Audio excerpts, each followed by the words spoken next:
Bueno, clase 11ª de liturgia y Santa Misa, siguiendo la encíclica del Papa Pío XII, Mediator Dei, que es así, la encíclica bien anterior a todos los problemas de la reforma litúrgica, de la renovación litúrgica. En la última clase vimos la comunión eucarística, participación del sacrificio de nuestro Señor. Ese era el punto 3 de la parte segunda. Entonces la encíclica Mediator Dei, ¿de cuándo es, Gonzalo? 1954, 54, 57. 47. 47. Habíamos relacionado con la creación de la ONU, me parece. De la ONU. Bueno, entonces la Mediator Dei, ya podemos ir haciendo así como, pues vamos concluyendo, la próxima clase es la última, y se acabó. Entonces tiene la primera parte, es los principios generales de la liturgia.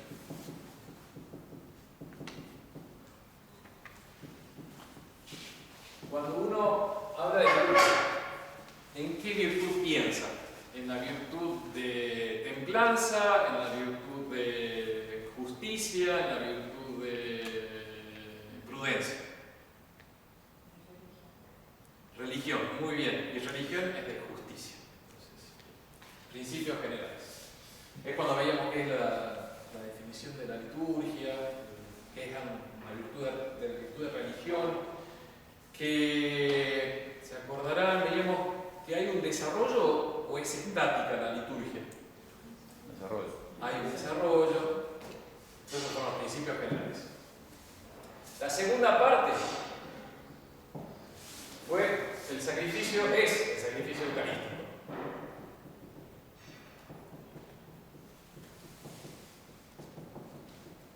¿Qué otro nombre recibe la expresión sacrificio eucarístico, Inés?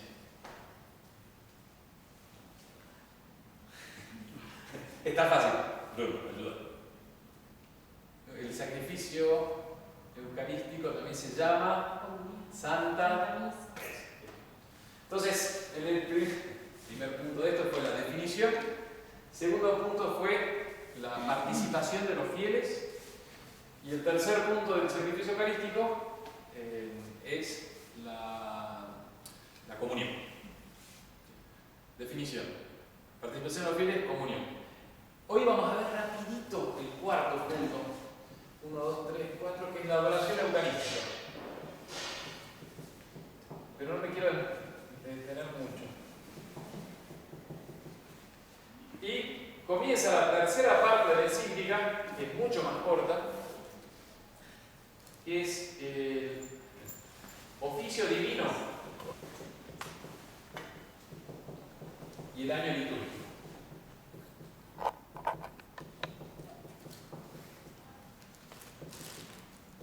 Oficio divino es lo que rezamos los sacerdotes y los monjes, breviario, que va a santificar el tiempo. Entonces la charla de hoy tendría como tema principal la santificación del tiempo.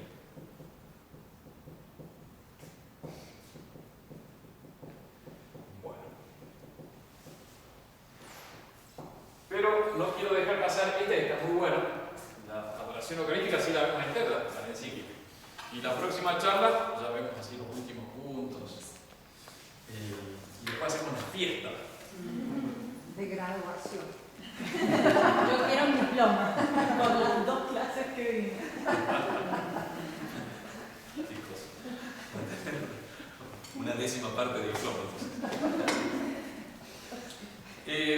Bueno, después de haber visto la comunión eucarística, dice el Papa Pío XII que la Eucaristía contiene verdadera, real y sustancialmente el cuerpo y sangre junto al alma y divinidad de nuestro Señor Jesucristo. No es chocolate por la noticia, o sea, es una cosa que todo el mundo sabe, que todo niño ya en catecismo aprende. Pero el Papa lo afirma tiene, claro, el valor de ser no un catecismo cualquiera, sino la voz del vicario de Cristo. En la Eucaristía está verdaderamente, realmente, sustancialmente, el cuerpo y sangre de nuestro Señor. Y junto al cuerpo y sangre de nuestro Salvador está su alma y divinidad. Habíamos dicho que había pasado si un apóstol hubiese celebrado misa el sábado santo y hubiese consagrado el cuerpo de nuestro Señor en pan. ¿Estaría al lado de la sangre? Eso. ¿Y el alma? Tampoco, había bajado eso. Es teología ficción, pero era para entender el misterio de la separación de cuerpo y sangre, las especies sacramentales. Y dice, bueno, ahí permanece nuestro Señor. Y es muy distinta la permanencia de la gracia en la Eucaristía que en los otros sacramentos. Porque, por ejemplo, en el bautismo, en el agua que va a bautizar, no está así la gracia. Sí, cuando se produce el signo sacramental, cuando se arroja el agua y se dicen las palabras, ahí nuestro Señor utiliza ese signo sacramental y infunde gracia al alma. Pero en la Eucaristía permanece el autor de la gracia. Entonces es algo especial. Los otros sacramentos, por supuesto, tienen mucha veneración, el agua bautismal, no sé, los santos óleos. De hecho, lo más sagrado después de la presencia real en la especie eucarística en la Iglesia Católica son los santos óleos, ¿no? Los catecúmenos, Santo Crisma. Pero no está nuestro Señor ahí. En la Eucaristía sí, y permanece. Por eso dice el Papa, en la encíclica, que se rinde adoración a la Eucaristía. Incluso dice, siguiendo lo que enseñaron los santos concilios de una tradición inveterada, se adora el cuerpo de Cristo de la misma manera que se adora al Verbo encarnado, hecho hombre. Es el mismo acto de adoración. Por eso es fundamental el respeto a nuestro Señor en la iglesia, en el templo, cuando hay un sagrario que contiene un copón consagrado. No está bien hablar en voz alta cuando está nuestro Señor presente. Cuando hay bodas tremendos. La gente entra y, como no está muy acostumbrada a estar dentro de la iglesia, no digo vuestras mercedes, pero en general el pueblo cristiano ya ha perdido ese respeto al lugar sagrado. Es por el mismo lugar, pero lo es también porque está, sobre todo, porque está Jesús nuestro Señor. Por eso también, cuando se ingresa a la iglesia, se hace genuflexión, se pone la rodilla en tierra, adorando a nuestro Señor. Dicen los concilios que se rinde el mismo culto de adoración a la presencia real, a la Eucaristía, que al Verbo hecho carne. Por eso también una buena costumbre que nos enseñaban en el seminario, bueno, además de haber hecho la genuflexión cuando entras a la iglesia, si está la presencia real, no es sentarte inmediatamente, sino primero te pones de rodillas, si queremos unos segunditos, lo adorás a nuestro Señor y después te sentás. Bueno, por eso también lo normal, si las rodillas están, si aguantan las rodillas, intentar estar arrodillado frente al Santísimo. Por eso no es necesario, menos cuando pasan los años ya se hace más difícil. Padre, cuando está expuesto, ¿por qué las dos rodillas? Porque con eso se señala que no está nuestro Señor oculto. Normalmente todo lo que lleva a nuestro Señor, la Eucaristía siempre tiene velos. De hecho, el cáliz del velo de cáliz, en general no se lo ve, salvo cuando es la verdad. Siempre está como oculto. Los copones también llevan velos. Cuando nuestro Señor está expuesto, se manifiesta la adoración con doble velo. Entonces, con más razón, intentar estar de rodillas en ese momento. Claro. Pero no es necesario. Sí.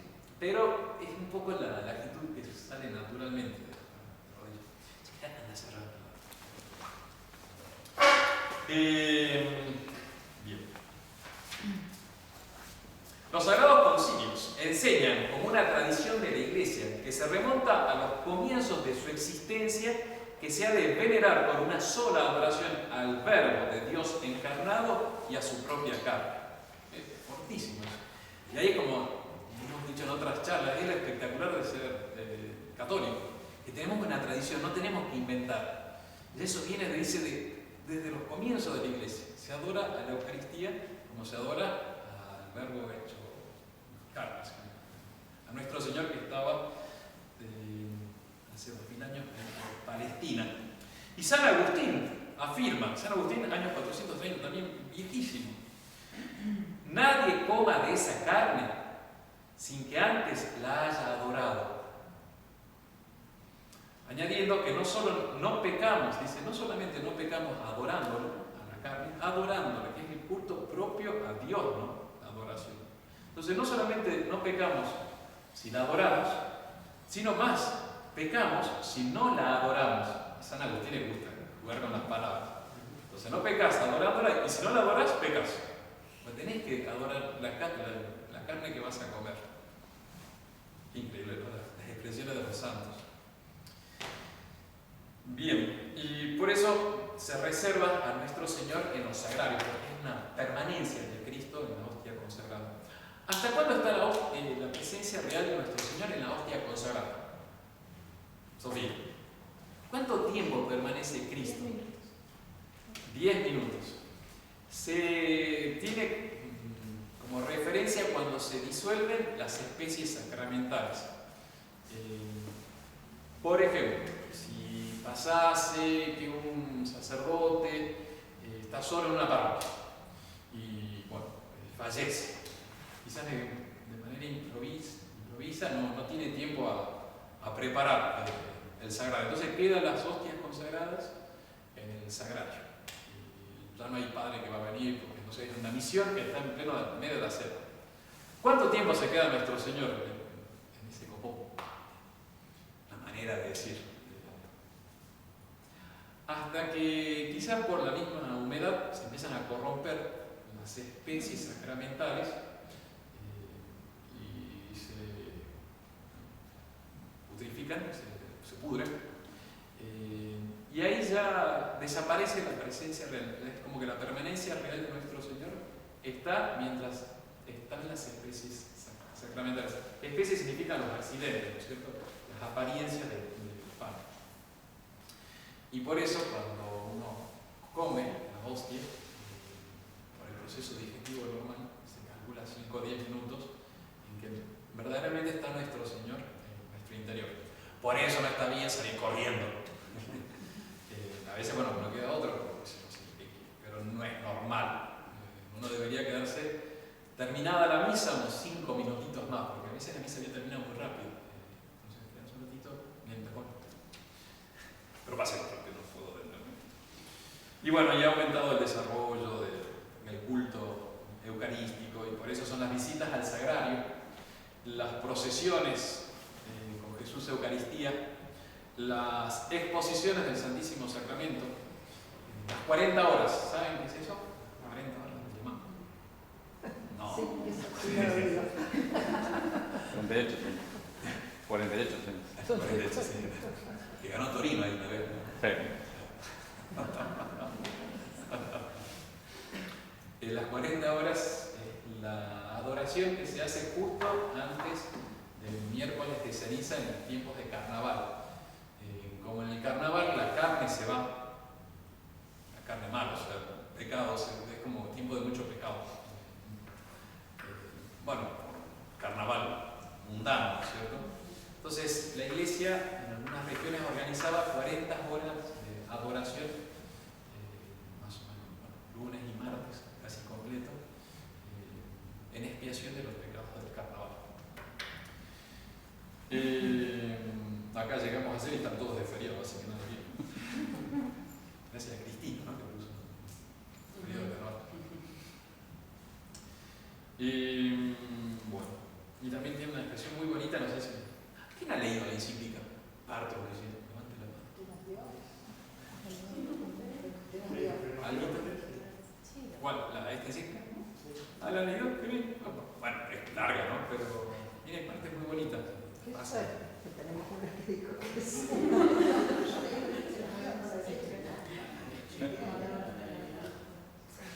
Ah, sí, fue la primera clase.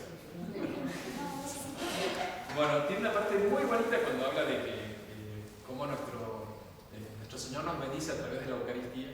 Él se presenta cuando es la bendición solemne, ¿no? Y de lo alto nos arroja su gracia. A nosotros que hemos sido bañados con su sangre. Tiene una cosa muy encíclica, muy rica en doctrina espiritual. Y termina esa parte de del culto eucarístico pidiendo a los obispos y a los sacerdotes que tengan sus iglesias abiertas. Qué vergüenza, ¿no? Digo, con la pandemia. Nosotros, cuando no había pandemia, teníamos siempre la iglesia abierta, ¿no es cierto?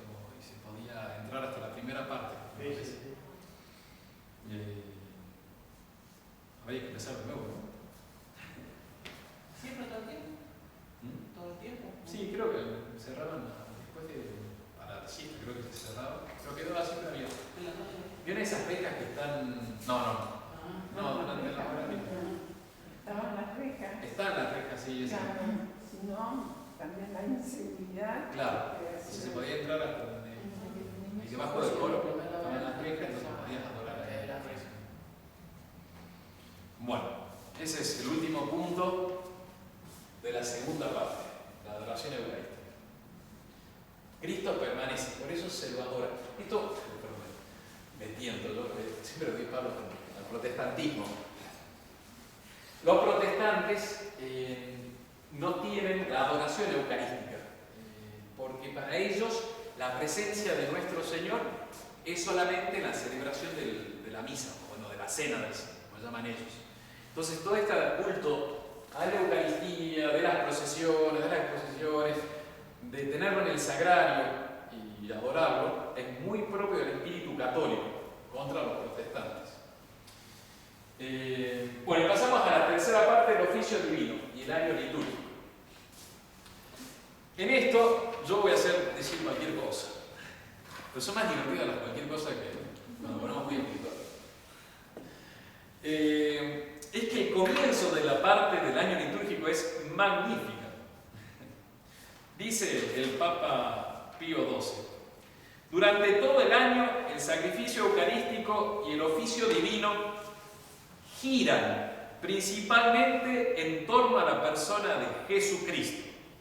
Per totum ani cursum, circa Iesu Christi personam vertuntur. La imagen es espectacular.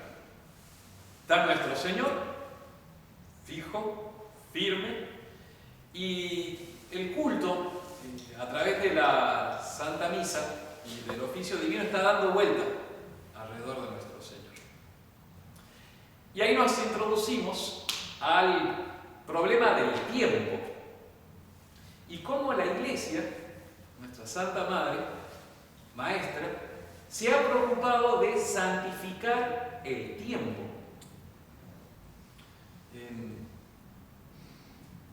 Bueno, ¿qué es el tiempo? Ahí está el divague. El tiempo es el número del movimiento, decían los antiguos, la medición del movimiento. En el tiempo se tiene siempre un antes y un después. Es como muy característico. Esto es algo muy nuestro, no de Dios. En Dios no hay tiempo. Hay entonces una sucesión y se va poniendo como ciertas medidas de este es un tiempo y este es otro tiempo. Y este tiempo es posterior o anterior al siguiente o al anterior.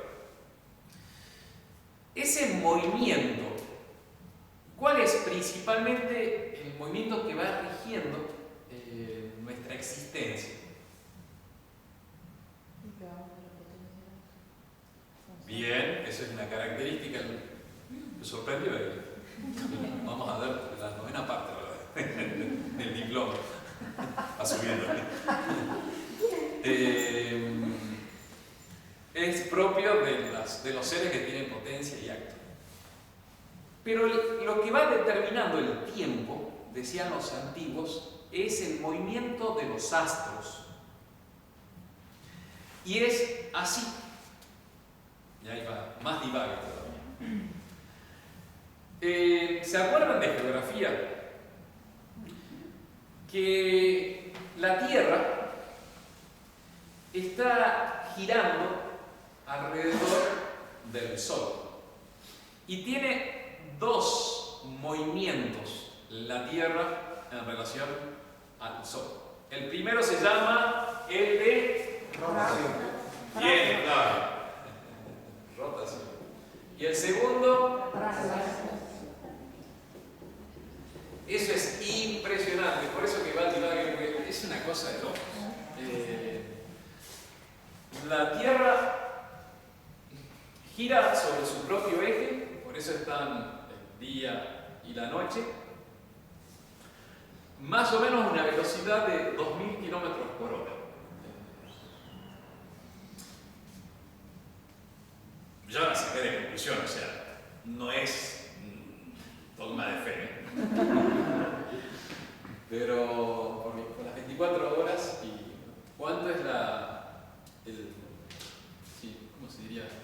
La circunferencia. La circunferencia de la Tierra. ¿El diámetro sería? Sí.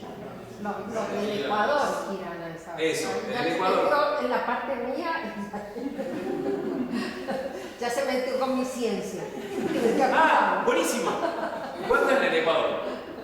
Claro, es en el Ecuador esa. Que tiene 40.000 kilómetros más o menos.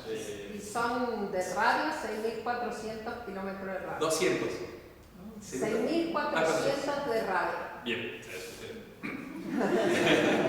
y en la circunferencia en el Ecuador son Y 40.000 kilómetros. Y si la doy en 24 horas, de ahí saldría. Pero bueno, la traslación. ¿A qué velocidad va alrededor del Sol? La Tierra va girando así a una velocidad espectacular. Sí, no me acuerdo. 100.000 kilómetros por hora. Estamos dando vueltas alrededor del... Es increíble. ¿Saben cuál es la velocidad que consiguen las máquinas humanas? Las más rápidas. Esta expedición New Dragon, ¿cómo es? Estas privadas que están mandando a la estación espacial. La New Dragon era, ¿no? De esas, sí. No, hace 2 años empezaron a volar ya privados y mandar astronautas norteamericanos a la estación espacial, que está a 400 kilómetros de la superficie terrestre, y los cohetes que despegan llevan a 27.000 kilómetros por hora. Y a esa velocidad está dando vuelta la estación espacial a 400 kilómetros sobre nosotros. 27.000. Dicen que para mandar las grandes ondas que se están yendo muy lejos, una por ejemplo que mandaron los europeos, mandaron al Sol hace un año más o menos, aprovechan no sé cómo. Los campos gravitacionales. Muy bien. Y les dan un impulso, ¿no es cierto? Sí. Creo que pasaban de 27, 28.000 kilómetros por hora a 40.000, 50.000. Pero es lo máximo que están logrando el ser humano. La Tierra va a 100.000 kilómetros dando vuelta alrededor del Sol. Y, bueno, se imaginan lo que es la Tierra. Claro, después no nos podemos quejar de que no viajamos. Eso. Somos los viajeros blancos.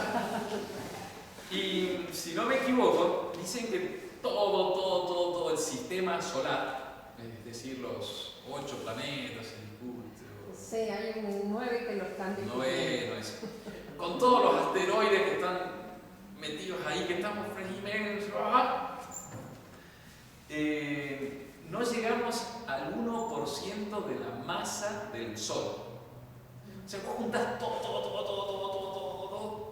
y no llega al 1% de lo que es el Sol. Por eso estamos dando vuelta alrededor del Sol. Es magnífico. Y se dan cuenta la aplicación a esa frase de Pío XII. Él dice, en torno a Cristo gira la Santa Misa, el oficio divino, el tiempo, en torno a Cristo y a sus misterios. Ya está fácil de ver la relación con el año litúrgico. Todo va girando alrededor de nuestro Señor, si quieren, como la Tierra y los 8 o 9 planetas, alrededor de Cristo. Y Cristo no se mueve, es inamovible. La rotación produce el día y la noche. ¿En cuánto tiempo da vuelta sobre sí misma la Tierra? 24 horas. Sobre sí misma. Rotación. 24 horas. 24 horas. 24 horas y un cachito, ¿no? Sí. Que va a empezar a dar justamente después el año bisiesto. Usted dirá, es un hábito. No la rotación, la traslación es la que es 365 y un poco más días. Entonces el movimiento de la Tierra sobre sí misma produce el día y la noche. Claro, es la luna que gira alrededor de la Tierra la que no está exacto y muchas las fechas se guían por la posición de la luna. Muy bien. Los antiguos empezaron o sea, las civilizaciones muy antiguas siguieron primero por la luna, que Claro. es más fácil. Las 4 fases de la luna, que son de 28 Y esas no van días. encajando bien No. con los meses. Entonces, la luna da 2 medidas del tiempo: la semana y el mes. El sol da 2 medidas del tiempo, que es el día y el año. Día, semana, año. La liturgia lo santifica a estos 3 tiempos, a estas 3 medidas. El día. Ya desde muy antiguo está la preocupación de santificar ciertos momentos de la jornada. Todo esto lo va contando Pío XII. Por ejemplo, al completar el día, era algo muy cristiano el rezar a la noche, completas. También al amanecer, cuando se terminaba la noche, laudes. Se dice en los Hechos de los Apóstoles que el Espíritu Santo bajó en la hora, el día de Pentecostés, ¿bajó en qué hora? La hora de tercia. ¿Le suena o no le suena? Que son las 9 de la mañana. Antes dividían el día en 12 partes. El día en 12, con el medio era sexta. Y la noche también iba en 12. Son las 24 horas. Tercia era la hora, la tercera hora del día. Si salía a las 6 de la mañana el sol, la tercera a las 9 de la mañana. El Espíritu Santo baja a la hora de tercia cuando los apóstoles están rezando. ¿Se acuerdan del texto? También se dice en los Hechos de los Apóstoles que nuestro Señor habla con San Pedro a la hora de sexta. Sexta sería entonces las 12 de mediodía. Cuando San Pedro sube a lo alto de una casa a rezar y tenía hambre, y ahí tiene un sueño que ve bajar muchas comidas que eran impuras para la religión judía, la ley mosaica. Entonces le dice: toma y come. Dice: yo no, nunca me he manchado con esto. Entonces le dice: no puedes tomar, ahora sí. Esa era la hora de secta. Y él estaba rezando, él sube a rezar a la hora de secta. El paralítico, el tullido de nacimiento, ¿le suena el milagro ese? Que bajan la camilla. No. Ese es de nuestro Señor.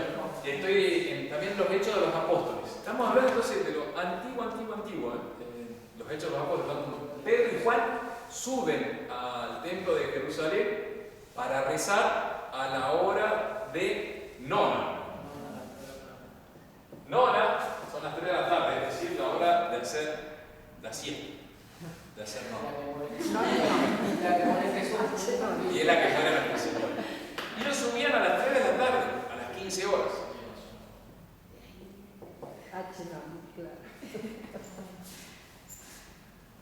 Entonces ya desde los Hechos de los Apóstoles se ve que hay una santificación del día. Hay un momento que hay que consagrar a nuestro Señor.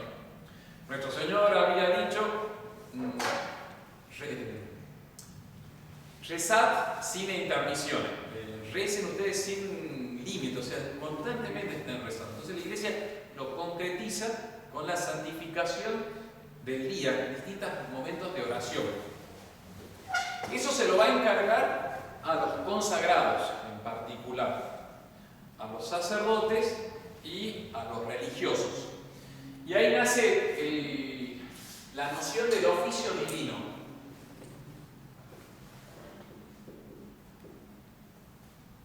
Con la reforma litúrgica se cambia todo, cambiaron el nombre y pusieron la liturgia de las horas. El oficio divino entonces es los tiempos de oración durante el día, la semana y el año, con la cual la Iglesia va rezando y santificando el tiempo, pidiendo por sus hijos. Antes lo hacía todo el pueblo cristiano, pero después, dadas las obligaciones del pueblo cristiano y como ciertos se consagraron todo su tiempo a nuestro Señor, empieza a encomendar la oración a aquellos que tienen como el oficio, su función es la de rezar, que son los consagrados, los monjes y las monjas, los sacerdotes. Y ese es el oficio divino, que es definido, está muy buena la encíclica define claramente lo que es el oficio divino. El oficio divino es la oración del cuerpo místico de Jesucristo. O sea, cuando reza el sacerdote, rezamos todos. De hecho, no sé si se dieron cuenta que los sacerdotes rezamos moviendo los labios. Y si no rezásemos de manera así sensible, no valdría nuestro breviario. No valdría si yo solamente leo con los ojos. Porque es una oración pública la que hace el sacerdote. Entonces, el oficio divino es la oración del cuerpo místico de Jesucristo que, en nombre y provecho de todos los cristianos, es ofrecida a Dios por los sacerdotes y demás ministros de la Iglesia, así como por los religiosos destinados a este efecto por la misma Iglesia. Eso es el oficio divino. Es la oración que hace la Iglesia, especialmente por algunos ministros, en nombre de todos los fieles cristianos. Acá, a veces, esta es totalmente como una pausa comercial, podríamos decir así. La verdad que cuando uno tiene una intención muy importante se nos pide a las monjitas. Sí, gracias. Los sacerdotes, bueno, también si quiere paro, pero uno va inmediatamente. Tenemos este sacerdote que está muy mal, joven de 33 años, parece ser la cuarta operación a corazón abierto, que va a sufrir el pobre. Y él está destinado en Colombia, pero él es brasilero de nacionalidad. Justo le agarró el problema ahora estando de descanso en Brasil, cual también es para la familia de una manera un poco más tranquila para ella. Todo dramático, pero tenerlo cerca un poquito mejor. Y el padre Conte, el que estuvieron allá, mandó un aviso diciendo: por favor, recen los compañeros, y especialmente pidan oración a las monjitas religiosas. Y eso sí, esto fue esta tarde, entonces por eso lo tengo acá. Pero, ahí es la parte comercial. Los sacerdotes somos los que rezamos en nombre de la Iglesia, de las monjitas, porque tienen que ser religiosas destinadas para esto, que no, habitualmente eran las carmelitas, las benedictinas. Ellas no. Una parte.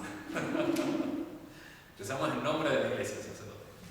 Nosotros tenemos que rezar más o menos una hora y media por día. Lleva el oficio divino. Monseñor Lefebvre le deja a las monjitas también una hora de oración, pero ella en silencio. Entonces, como que rezamos casi lo mismo, pasa que nosotros rezamos el oficio y ellas rezan oración mental. ¿Todos juntos, padre, lo hacen a eso? ¿Quiénes O sea, dos? los sacerdotes. No, nosotros somos cualquier cosa. Las monjas sí rezan todas juntas, Sí, claro. de hecho no sé si las ven a Sí, el grupito. 6:30, sí, ya todos. sí. Nosotros llegamos todas No, aquí, yo ¿no? pienso, si ustedes también tienen la obligación. Sí, tenemos 4 momentos de oración, bueno, 3 del oficio divino. Prima a las 6:30 de la mañana, a las 12:40, sexta, antes de la comida, y completas. Pero claro, como tenemos una vida mucho más apostólica, entonces a veces que no estamos todos presentes en el oficio. Pero sí tenemos que rezar, tenemos la obligación de rezar en privado todo el oficio. Y de hecho nos aconsejaba... Bien, una buena pregunta. Nos aconsejan, la iglesia quiere que santifiquemos el día, entonces es muy bueno que yo ir a la capilla y rezar tercia. Son 5 minutos cuando uno reza solito en privado y volvés a hacer tu oficio. Acá es peligroso, porque cuando uno va a tercia se encuentra con todas las maestras, todos los niños, los problemas, que padre se rompió el inodoro y todo eso. Tu tercia quedó para Pero ustedes tienen una capillita. Sí, pero la presencia real está ahí. Ah, Entonces nuestro Señor. Pero la verdad es que uno podría rezar también en otra parte. De hecho, rezamos a veces, uno dice, mejor me aseguro y rezo acá en la oficina de salir porque salgo y perdí. Perdí el breviario. Y Monseñor Lefebvre nos aconsejaba, bueno, que usted tiene que seguir el ritmo que pide la iglesia. Pero decía, cuando ven que un día va a ser una jornada pero pesadísima, recen todo, pero asegúrenlo, porque si el sacerdote por una negligencia voluntaria no reza una parte del oficio, una hora menor, se dice, serán 5 o 10 minutos, hora porque es tercia, sexta, así la llamamos, una hora. Si lo hace por negligencia es pecado grave. De hecho, el sacerdote tiene obligación por su oficio de rezar el breviario y no de decir la Santa Misa. Es obligatorio el oficio, no la Santa Misa. ¿Y eso por qué, padre? Porque si bien la Santa Misa es mucho más poderosa, santifica más, no siempre se dan las condiciones para poder celebrar la Santa Misa. Antes, por ejemplo, los sacerdotes que eran misioneros, que atravesaban el Atlántico, el mar, el océano, no había permiso para decir la misa en los barcos, por el peligro de viento y que se caiga todo, entonces no podían celebrar la misa. Entonces es mucho más fácil, accesible rezar el breviario que decirla. Eso no se creo que se enseña en todos los seminarios, padre, que esto que está explicando. Esta es toda moral tradicional. Claro, Esto porque es- los sacerdotes actuales no creo que se formen así. mucho, bueno, como todo el Concilio Vaticano II, es mucho más light. Claro. Entonces, vos fíjate. Si no, pues, por literal, o sea, tienen que rezar una de las horas. Dice, es obligatorio lo que llaman el oficio de las lecturas, creo que se llama, que nosotros llamamos maitines. A nosotros nos lleva 20, 30 minutos. Después, laudes, entonces, primero el maitines es obligatorio, el laudes también. Prima, la hicieron desaparecer, entonces este es Buñini, no existe prima. Y tercia, sexta y nona es una obligatoria y es optativa. ¿También vos te lo vas a Eso creo que sí, pero como que la interpretación es mucho más laxa. Y de hecho, sí, creo que hay problemas de que no se reza de diario. Muchas veces, no todo, porque ese es muy celoso, pero es como mucho más. A nosotros sí nos dejan marcados. Vos tenés obligación de rezar el breviario y es pecado mortal si no rezaste. Por eso no sé si nos ven que siempre andamos con el breviario. Andamos acá con el Jesús en la boca. Vale, como para que no pierdan la fe los sacerdotes, porque Es que todo ayuda. esto hacen también, ayuda. Ayuda, sí, a rezar. Claro, De la nos gracia. obliga a rezar. Sí, obliga. Por eso nosotros mismos, cuando a veces no tenemos la posibilidad de rezar así a cada hora, nos lanzamos a rezar todo.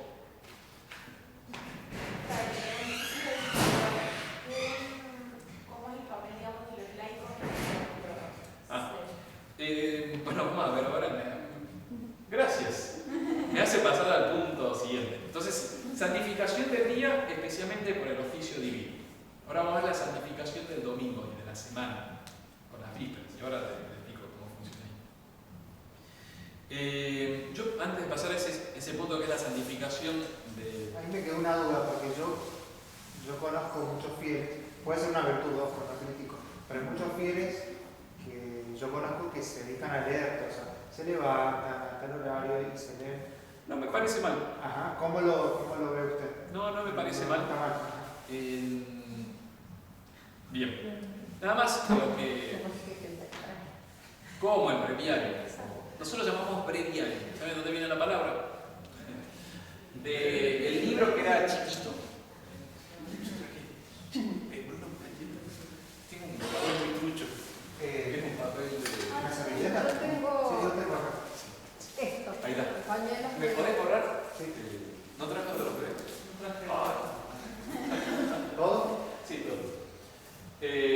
Hablando del nombre, bueno, el oficio divino, o sea, el breviario, la palabra oficio porque es el oficio del consagrado, su función, su trabajo, su laburo, su chamba, dirían en México. Entonces, es la función. De hecho, antes lo llamaban también el Opus Dei, es una expresión de puño monástico, de los benedictinos, que su gran obra era, la obra de Dios era rezar. De hecho, los benedictinos se rezan todo. Hice una vez un retiro espiritual en un monasterio benedictino. Ellos sí van 8 veces por día a la capilla y todos juntos. Entonces rezan maitines a las 3:30 de la mañana. Dura como las 4:30. A veces juntan laudes, entonces ya son 4:45. De ahí se van a hacer la lección divina a las 7 de la mañana, que tienen prima, después tiempo de trabajo, tercia a las 9 con la misa. Entonces su gran obra, su gran función era rezar. ¿Qué manera de rezar? El sábado me acuerdo que fue el último día que estaba, no se acababa mal, ¿verdad? Creo que sí. Lo que se reza son los salmos, que son preciosísimos. Y eso respondo. Rezar los salmos es una cosa que hace mucho bien. También era entonces llamado Opus Dei, oficio divino, y nosotros llamamos breviario, es por el libro, así quedó el nombre, pero no es muy noble, era el libro breve. Entonces, antes había distintos libros que tenía que usar el sacerdote para rezar o el monje, y no me acuerdo en qué siglo, reciente, juntaron todo en un libro chiquito, y ahí quedó el nombre breviario de breve.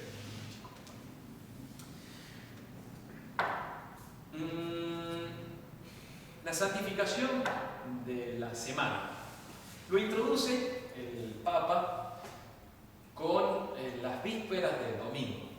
Dice: es muy de desear que los fieles participen en las horas canónicas, cantando o rezando las vísperas los días de fiesta en sus respectivas parroquias. Vamos, los 3 fieles de acá que son.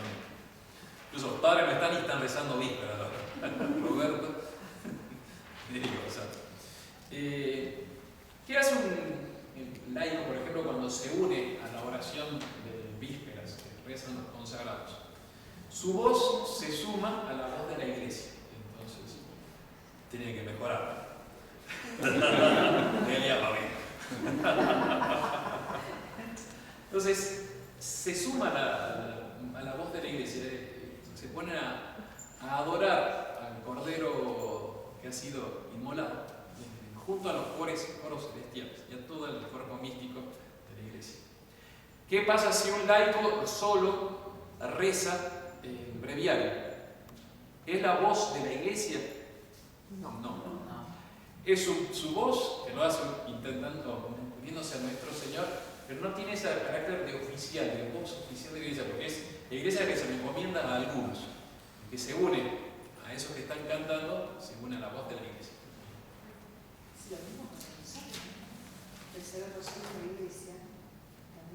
El rosario es oración pública de la iglesia litúrgica. No.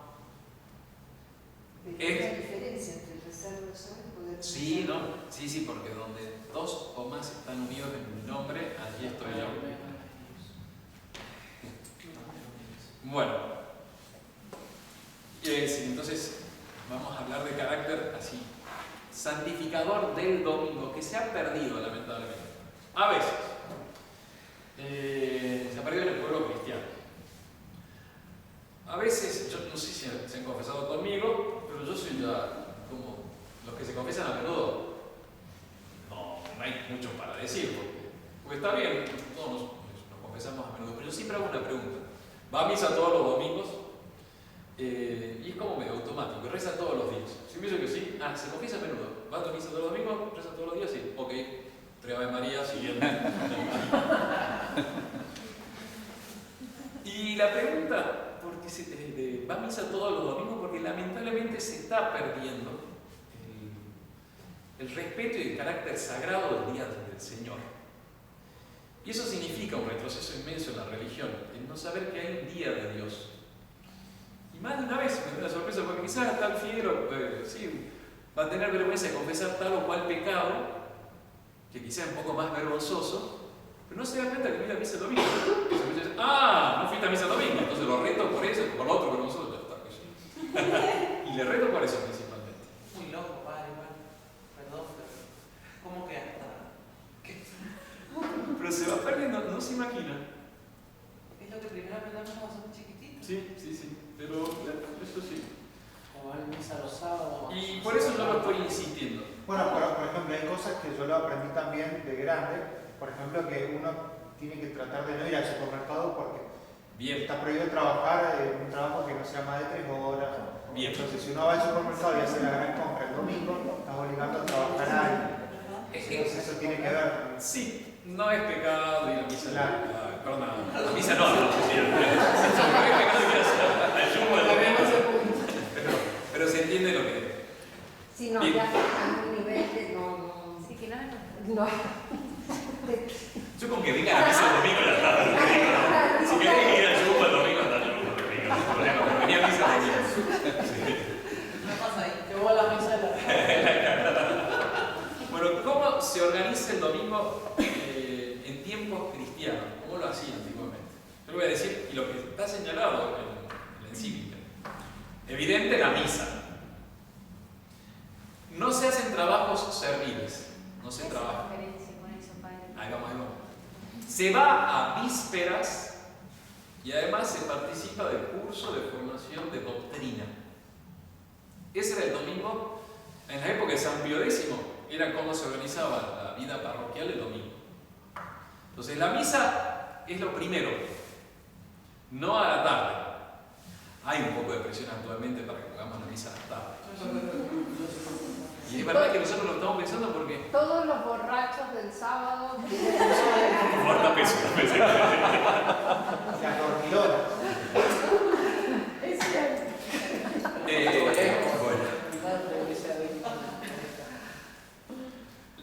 Ahora con el tema de que vamos a liberar la misa y vamos a ver cómo se van acomodando, es verdad que la manera más fácil de comprimir las misas de la mañana sería la misa de la tarde.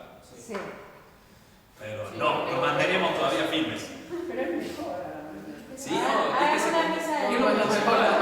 la misa de los jóvenes, la tarde. No, Sí, de la misa no de los jóvenes, de los niños. Yo propongo una misa que el que va a la tarde y es joven, seguro que se emborrachó el sábado anterior, entonces le pega. No, hija mía, porque vivo Para entrar le dan una buena zurra. Por favorecer así. Sí, mentira todo de los fieles padres que ponen La misa de la mañana la vamos a hacer rizadas, sin cantos y sin sermón. Entonces ahí viene todo. La misa de las 7:30 va a ser así. No. No, padre. Bueno, no se hacen trabajos serviles. Trabajos serviles son los trabajos manuales. Salvo los básicos, que yo no sé, para que la familia coma, por supuesto, lavar y eso. Claro. Pero las vísperas, asistir a víspera a la tarde y asistir al curso de doctrina. Eso sería lo. Nosotros los cursos de doctrina los reemplazamos por el sermón.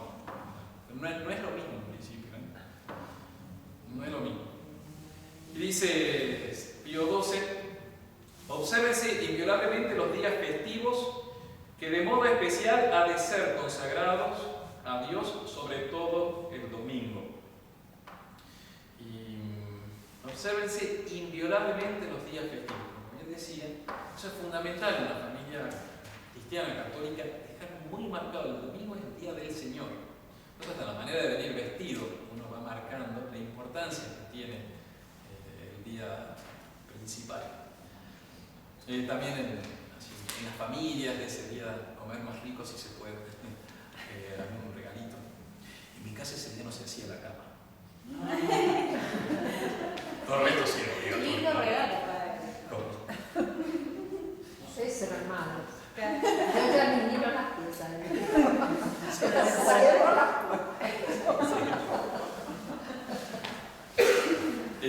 Bueno, y los días festivos también.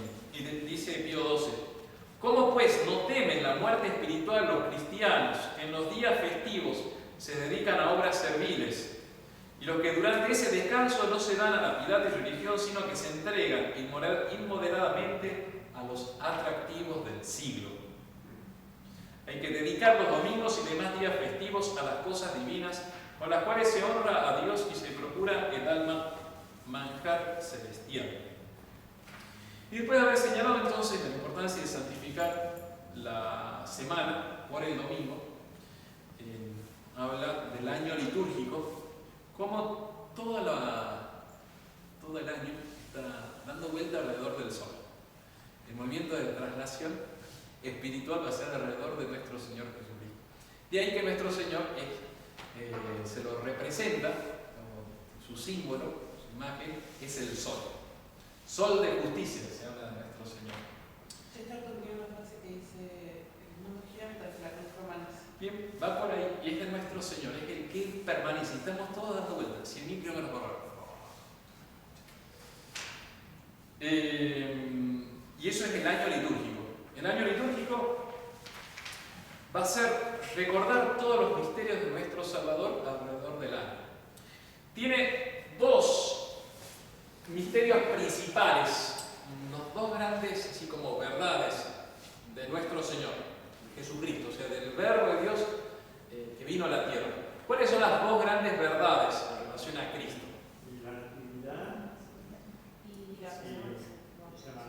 Y la resurrección. Muy bien.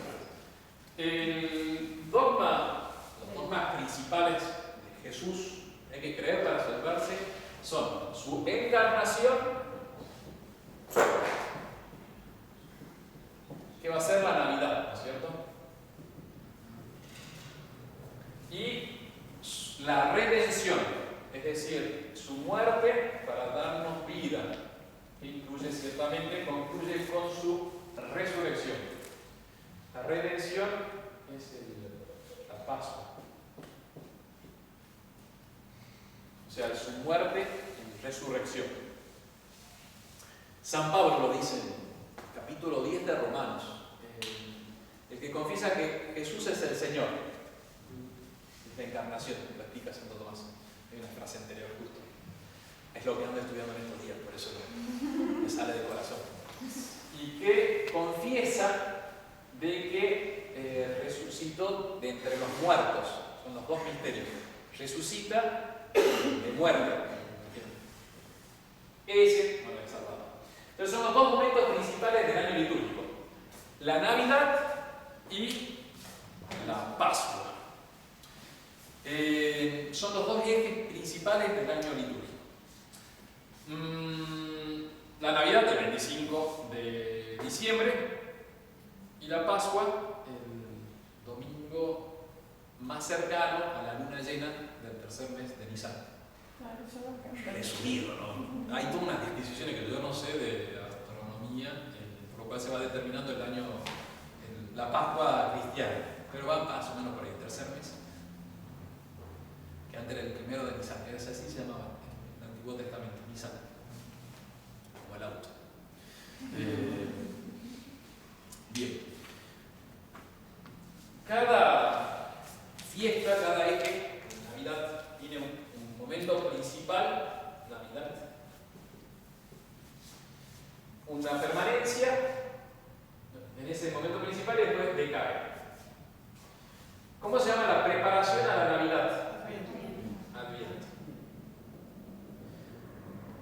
se llama el tiempo después de la Navidad? Domingos después de la Epifanía. Porque la Navidad comienza el 25 de diciembre y tiene como fecha así, importante que va a concluir es la Epifanía y el bautismo de nuestro Señor, el 13 de enero. Y después vuelve a ser color verde. Las preparaciones son siempre color morado. El momento álgido de la fiesta es blanco en los ornamentos, ¿no? Y después se pone color verde, después de Epifanía. Y después viene la gran subida, porque es más importante litúrgicamente la fiesta de la Pascua que sobre Navidad. De hecho, la Navidad, la encarnación, se ordena a la redención, a la muerte de nuestro Señor. Permanece más tiempo y baja más tiempo. Eso es el año litúrgico. ¿Cómo se llama la preparación? Cuaresma. Eso. Y antes de la Cuaresma hay una preparación a la Cuaresma que se llama Septuagesima. Que eso lo borraron con la reforma litúrgica. Septuagesima. De hecho, normalmente ellos guardan más tiempo el verde y nosotros comenzamos 3 semanas antes con el color morado, que es la Septuagesima, preparación a la Cuaresma. Llegamos al momento más álgido, que es la Pascua de nuestro Señor, la resurrección. ¿Y hasta cuánto dura el tiempo blanco? Pentecostés, muy bien. Pasa la ascensión, pero sí hay más. De hecho, la fiesta de Pentecostés es también de una importancia, son las 3 más grandes: Pentecostés, Pascua y Navidad. Y después de Pentecostés viene el tiempo que se llama domingo. ¿En qué domingo andamos ahora?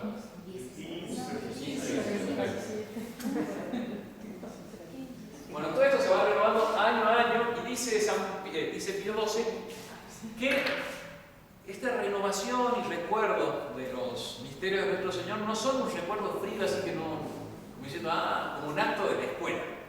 Entonces recordamos al prócer San Martín.